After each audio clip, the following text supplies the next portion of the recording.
37e catéchèse, l'adultère dans les livres prophétiques. Dans le discours sur la montagne, Jésus dit « Ne pensez pas que je sois venu pour abolir la loi ou les prophètes. Je ne suis pas venu pour abolir, mais pour accomplir. » Matthieu 5, 17. Pour éclairer en quoi consiste cet accomplissement, il passe ensuite aux différents commandements, en se référant également à celui qui dit « Tu ne commettras pas d'adultère ». Notre précédente méditation visait à faire voir de quelle manière le contenu adéquat de ce commandement, voulu par Dieu, se trouvait effacé par de nombreux accommodements dans la législation particulière d'Israël. Les prophètes, qui ont souvent dénoncé dans leur enseignement l'abandon du vrai Dieu Yahvé par le peuple, en le comparant à l'adultère, mettent ce contenu en relief de la manière la plus authentique. Osée, non seulement par les paroles, mais à ce qu'il semble également par le comportement, se préoccupe de nous révéler que la trahison du peuple est semblable à la trahison conjugale, et même encore plus, à l'adultère exercé comme prostitution. Va, prends-toi une femme se livrant à la prostitution et des enfants de prostitution, car le pays ne fait que se prostituer en se détournant du Seigneur. Osée 1, 2. Le prophète perçoit cet ordre en lui et l'accepte comme provenant de Dieu Yahvé. Le Seigneur me dit encore « Va, aime une femme qui est aimée par un autre et qui est adultère. » En effet, bien qu'Israël soit ainsi infidèle à son Dieu, comme l'épouse qui suivait ses amants pendant qu'elle m'oubliait, Osée 2, 15, Yahvé ne cesse cependant de chercher son épouse. Il ne se lasse pas d'attendre sa conversion et son retour, confirmant cet attachement par les paroles et par les actions des prophètes. Et il adviendra en ce jour-là, oracle du Seigneur, que tu m'appelleras mon mari et non plus mon maître. Je te fiancerai à moi pour toujours. Je te fiancerai à moi par la justice et le droit, l'amour et la tendresse. Je te fiancerai par la fidélité, et tu connaîtras le Seigneur. Cet appel chaleureux à la conversion de l'épouse infidèle va de pair avec la menace suivante. Qu'elle éloigne de son visage les signes de la prostitution et d'entre ses seins les marques de son adultère. Sinon, je la déshabillerai et je la mettrai à nu. Je la mettrai comme au jour de sa naissance. Osée 2, 4, 5. Cette image de l'humiliante nudité de la naissance a été rappelée à Israël, épouse infidèle, par le prophète Ézéchiel et d'une manière encore plus large. Par le dégoût qu'on avait de toi, tu as été jeté dans les champs, le jour où tu es né. Passant près de toi, je t'ai vu te débattre dans ton sang. Je t'ai dit, alors que tu étais dans ton sang, vis. Je t'ai rendue vigoureuse comme une herbe des champs, alors tu t'es mise à croître et à grandir, et tu parvins à la beauté des beautés. Tes seins se formèrent, du poil te poussa, mais tu étais sans vêtements, nu. En passant près de toi, je t'ai vu, or tu étais à l'âge des amours. J'ai étendu sur toi le pan de mon habit et couvert ta nudité. Je t'ai fait un serment et je suis entré en alliance avec toi, oracle du Seigneur Dieu. Alors tu fus à moi. J'ai mis un anneau à ton nez, des boucles à tes oreilles et un diadème splendide sur ta tête. Tes bijoux étaient d'or et d'argent, tes vêtements de lin fin, d'étoffes précieuses, de broderies. Le renom de ta beauté s'est répandu parmi les nations, car elle était parfaite à cause de la splendeur dont je t'avais paré. Mais tu t'es fié à ta beauté, et à la mesure de ton renom, tu t'es prostitué en prodiguant tes faveurs à chaque passant, comme il était fiévreux ton cœur, oracle du Seigneur Dieu, quand tu faisais toutes ces actions dignes d'une prostituée insolente. Lorsque tu te bâtissais une estrade à l'entrée de tous les chemins, quand tu faisais un podium sur toutes les places, tu n'étais pas comme la prostituée en quête de salaire. La femme adultère, au lieu de son mari, accueille les étrangers. La citation est un peu longue, mais le texte est cependant si important qu'il était nécessaire de l'évoquer à nouveau. L'analogie entre l'adultère et l'idolâtrie y est exprimée d'une manière particulièrement forte et exhaustive. Le moment similaire entre les deux composantes de l'analogie consiste dans l'alliance accompagnée de l'amour. C'est par amour que Dieu Yahvé conclut l'alliance avec Israël, qui, sans aucun mérite de sa part, devient pour lui son épouse, comme l'époux est le conjoint le plus affectueux, le plus prévenant et le plus généreux. Pour cet amour qui accompagne le peuple choisi depuis l'aube de son histoire, Yahvé époux reçoit en échange de nombreuses trahisons.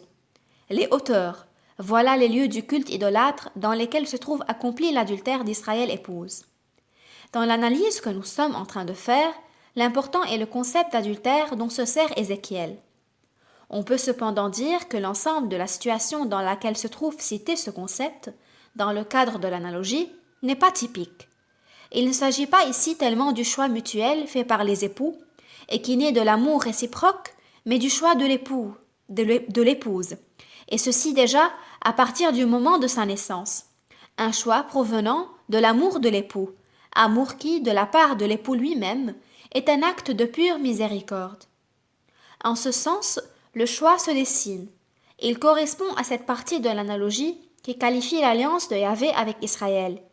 Il correspond cependant moins à la seconde partie de ce choix qui qualifie la nature du mariage. La mentalité de cette époque n'était certainement pas très sensible à cette réalité. Pour les Israélites, le mariage était plutôt le résultat d'un choix unilatéral, souvent fait par les parents. Cependant, cette situation rentre difficilement dans le cadre de nos conceptions. Si l'on fait abstraction de ce détail, il est impossible de ne pas se rendre compte que dans les textes des prophètes, on relève une signification de l'adultère différente de celle qu'en donne la tradition législative. L'adultère est un péché parce qu'il constitue la rupture de l'alliance personnelle entre l'homme et la femme. Dans les textes législatifs, on relève la violation du droit de propriété, et en premier lieu, du droit de propriété de l'homme sur cette femme qui a été son épouse légale, une de ses épouses. Dans les textes des prophètes, le fond de la polygamie effective et légalisée n'altère pas la signification éthique de l'adultère. Dans de nombreux textes, la monogamie apparaît comme l'unique et juste analogie du monothéisme tel qu'il est interprété dans les catégories de l'alliance, c'est-à-dire de la fidélité et de la confiance dans l'unique et vrai Dieu Yahvé, l'époux d'Israël. L'adultère est l'antithèse de cette relation sponsale, il est l'antinomie du mariage, également comme institution, en ce que le mariage monogame réalise en lui l'alliance interpersonnelle de l'homme et de la femme, qu'il réalise l'alliance née de l'amour et accueillie par les deux parties respectives précisément comme mariage, et comme telle reconnue par la société. Ce genre d'alliance entre deux personnes constitue le fondement de cette union par laquelle l'homme s'unira à sa femme et tous les deux ne feront qu'une seule chair. Genèse 2, 24. Dans le contexte décrit ci-dessus, on peut dire que cette unité corporelle fait partie de leur droit bilatéral, mais qu'il est surtout le signe régulier de la communion des personnes, de l'unité constituée entre l'homme et la femme en qualité de conjoint. L'adultère fait par chacun d'entre eux n'est pas seulement la violation de ce droit, mais en même temps une falsification radicale du signe. Il semble que dans les oracles des prophètes, cet aspect de l'adultère trouve précisément une expression suffisamment claire. En constatant que l'adultère est une falsification de ce signe, qui trouve non pas tellement sa normativité, mais plutôt sa simple vérité intérieure dans le mariage, c'est-à-dire dans la convivence de l'homme et de la femme qui sont devenus conjoints, nous nous référons alors de nouveau, dans un certain sens, aux affirmations fondamentales faites précédemment, en les considérant comme essentielles et importantes pour la théologie du corps, tant du point de vue anthropologique que du point de vue éthique. L'adultère est un péché du corps. Toute la tradition de l'Ancien Testament l'atteste et le Christ le confirme. L'analyse comparée des paroles qu'il a prononcées dans le discours sur la montagne, Matthieu 5, 27-28, comme aussi les différentes affirmations qui s'y rapportent et qui sont contenues dans les évangiles et dans les autres passages du Nouveau Testament, nous permettent d'établir la raison propre de la culpabilité de l'adultère.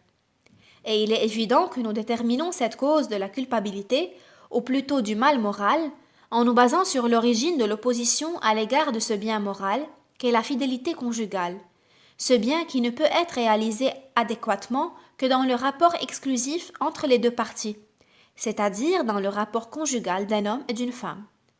L'exigence de ce rapport est le propre de l'amour sponsal, dont la structure interpersonnelle, comme nous l'avons déjà noté, est régie par la normativité intérieure de la communion des personnes. C'est précisément elle qui donne la signification essentielle à l'alliance, aussi bien dans le rapport homme-femme que par analogie dans le rapport Yahvé-Israël. On peut légiférer d'après l'origine de l'opposition à l'engagement conjugal ainsi compris à partir de l'adultère, de sa culpabilité, du mal moral qu'il contient. Il faut avoir tout ceci présent à l'esprit lorsque nous disons que l'adultère est un péché du corps. Le corps se trouve considéré ici dans le lien conceptuel avec les paroles de Genèse 2,24. En effet, ces dernières parlent de l'homme et de la femme qui, comme mari et femme, s'unissent si étroitement l'un l'autre au point de former une seule chair. L'adultère indique l'acte par lequel un homme et une femme, qui ne sont pas mari et épouse, forment une seule chair, c'est-à-dire ceux qui ne sont pas mari et épouse au sens de la monogamie, qui a été établie à l'origine plutôt qu'au sens de la casuistique légale de l'Ancien Testament. Le péché du corps peut seulement être identifié en considération du rapport des personnes. On peut parler de bien ou de mal moral selon que ce rapport rend vrai cette unité de corps et qu'il lui confère ou non le caractère de signe véridique. Dans ce cas, nous pouvons donc juger l'adultère comme péché conformément à l'objectif contenu dans l'acte. C'est le contenu que le Christ a à l'esprit quand il rappelle, dans le discours sur la montagne, « Vous avez entendu qu'il a été dit, tu ne commettras pas d'adultère. » Mais le Christ ne s'arrête pas à cette perspective du problème.